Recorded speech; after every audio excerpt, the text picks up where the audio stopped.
എൻ്റെ എല്ലാ പ്രിയപ്പെട്ട കൂട്ടുകാർക്കും സ്മിതൂസ് വേൾഡിൻ്റെ പുതിയ വീഡിയോയിലേക്ക് സ്വാഗതം. ഇന്ന് നമുക്ക് നല്ലൊരു കോവയ്ക്ക തോരൻ തയ്യാറാക്കി എടുക്കാം.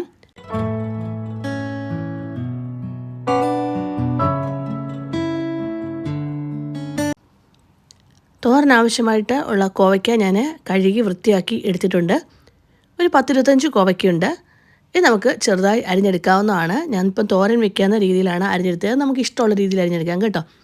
ചിലർക്ക് തോരനൊക്കെ തയ്യാറാക്കുമ്പോൾ തീരെ കനം കുറച്ച് അരിയണം, ചിലർക്കാണെങ്കിൽ കനം കൂടി അരിഞ്ഞാലും പ്രശ്നങ്ങളൊന്നുമില്ല. അപ്പോൾ നിങ്ങൾക്ക് ഇഷ്ടമുള്ള രീതിയിൽ അരിഞ്ഞെടുക്കാം. എന്നിട്ട് ഞാൻ അടുപ്പത്തേക്ക് ഒരു പാൻ വെച്ചു. ഇതിൽ എണ്ണ ഒഴിച്ചു കൊടുത്തിട്ടുണ്ട്. എണ്ണ ചൂടാകുമ്പോൾ കടുക് ഇട്ട് പൊട്ടിക്കാവുന്നതാണ്. കടുക് പൊട്ടി വരുന്ന സമയത്ത് ഒരു 1/4 ടീസ്പൂൺ മാത്രം ജീരകം കൂടെ ഞാൻ ചേർത്ത് കൊടുക്കുന്നുണ്ട്. ജീരകത്തിൻ്റെ ഫ്ലേവർ ഇഷ്ടമുള്ളവർ മാത്രം ചേർത്ത് കൊടുത്താൽ മതി. ഇനിയും ഇതിലേക്ക് നമുക്ക് ചേർത്ത് കൊടുക്കേണ്ടത് എരിവിനനുസരിച്ചുള്ള പച്ചമുളക്, ഒരു ചെറിയ കഷ്ണം ഇഞ്ചി കൊത്തിയരിഞ്ഞത്, ഒരല്ലി വെളുത്തുള്ളി, ഇത്രയും അരിഞ്ഞതാണ് ഞാൻ ചേർത്ത് കൊടുത്തിരിക്കുന്നത്. ഇതിലേക്ക് 2 സവാള പൊടിയായി അരിഞ്ഞതും കൂടെ ചേർത്ത് കൊടുത്തിട്ടുണ്ട്. എന്നിട്ട് നമുക്ക് നന്നായിട്ട് വഴറ്റിയെടുക്കാം. സവാളയൊക്കെ നന്നായിട്ട് വാടി വന്നിട്ടുണ്ട്. തോരനൊക്കെ ആകുമ്പം ഒത്തിരി അങ്ങ് വഴറ്റിയെടുക്കേണ്ട ആവശ്യമൊന്നുമില്ല കേട്ടോ. ഒന്ന് വാടി വന്നാൽ മാത്രം മതി. ഇതിലേക്ക് ഞാനൊരു 1/4 ടീസ്പൂൺ മഞ്ഞൾപ്പൊടി ചേർത്ത് കൊടുത്തിട്ടുണ്ട്. എന്നിട്ട് നമുക്ക് ഒന്നുകൂടെ ഒന്ന് യോജിപ്പിച്ചെടുക്കാവുന്നതാണ്.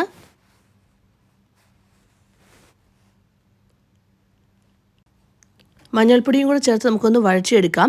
അത് കഴിഞ്ഞ ശേഷം ഇതിലേക്ക് അരിഞ്ഞു വെച്ചിരിക്കുന്ന കോവയ്ക്ക ചേർത്ത് കൊടുക്കണം. കോവയ്ക്ക ചേർത്ത് നന്നായി യോജിപ്പിച്ചെടുക്കുക. എന്നിട്ട് ആവശ്യത്തിന് ഉപ്പും കൂടെ ചേർത്ത് നമുക്ക് വേവിക്കാൻ വെക്കാവുന്നതാണ്. ഇനി വെള്ളം ഒഴിച്ചു കൊടുക്കുമ്പോൾ പ്രത്യേകം ശ്രദ്ധിക്കണം. ഒത്തിരി അങ്ങ് വെള്ളം ഒഴിച്ചു കൊടുക്കരുത്. ഒരു കുറച്ച് വെള്ളം മാത്രമേ ഒഴിച്ചു കൊടുക്കാവേ. എന്നിട്ട് അടച്ചു വെച്ച് ചെറുതീയിൽ വെച്ച് നമുക്ക് വേവിച്ചെടുക്കാം. ഇപ്പം കോവയ്ക്ക് ഒരു പകുതി വേവായിട്ടുണ്ട്. ഈ ഒരു സമയത്ത് ആവശ്യത്തിന് ഉപ്പുണ്ടോ എന്ന് നോക്കണം. ഉപ്പില്ലെങ്കിൽ നമുക്ക് വീണ്ടും ഉപ്പ് ചേർത്ത് കൊടുക്കാവുന്നതാണ്. അതിനോടൊപ്പം ഇതിലേക്ക് ഞാൻ ചേർത്ത് കൊടുക്കാൻ പോകുന്നത് 1 ടേബിൾ സ്പൂൺ തുവരപ്പരിപ്പാണ് ചേർത്ത് കൊടുക്കുന്നത്. സാമ്പാറിനൊക്കെ ഉപയോഗിക്കുന്ന കനം കുറഞ്ഞ രീതിയിലുള്ള ചെറിയ പരിപ്പുണ്ടല്ലോ, അതാണ് ചേർത്ത് കൊടുക്കുന്നത്. ഈ തുവരപ്പരിപ്പും കൂടെ ചേർത്ത് ഒന്നുകൂടൊന്ന് യോജിപ്പിക്കുക. എന്നിട്ട് നമുക്ക് വീണ്ടും ചെറുതീയിൽ വെച്ച് തന്നെ വേവിച്ചെടുക്കാവുന്നതാണ്. ഇനി ഒരു തുവരപ്പരിപ്പ് വേവിക്കുമ്പോൾ പ്രത്യേകം ശ്രദ്ധിക്കുക, ഒരുപാടങ്ങ് വെന്ത് കുഴയരുത്. തുവരപ്പരിപ്പും അതുപോലെ തന്നെ കോവയ്ക്കൊക്കെ ആവശ്യത്തിന് വെന്ത് കിട്ടിയിട്ടുണ്ട്.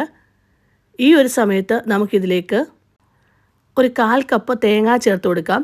തേങ്ങയൊക്കെ ചേർത്ത് കൊടുക്കുന്നത് നമ്മുടെ ഇഷ്ടമാണ് കേട്ടോ. 1/2 കപ്പോ 1/4 കപ്പോ അങ്ങനെ നമുക്ക് ഇഷ്ടമുള്ള രീതിക്ക് തേങ്ങ ചേർത്ത് കൊടുക്കാവുന്നതാണ്.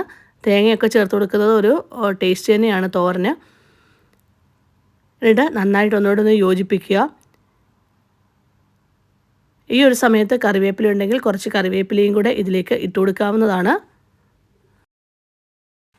അതിനോടൊപ്പം തന്നെ 1 ടീസ്പൂൺ വെളിച്ചെണ്ണയും 2-3 വറ്റൽമുളകും കൂടെ നമുക്കിതിലേക്ക് ചേർത്ത് കൊടുക്കാം. വറ്റൽമുളകൊക്കെ നമുക്ക് ഇഷ്ടമുണ്ടെങ്കിൽ മാത്രം ചേർത്ത് കൊടുത്താൽ മതി.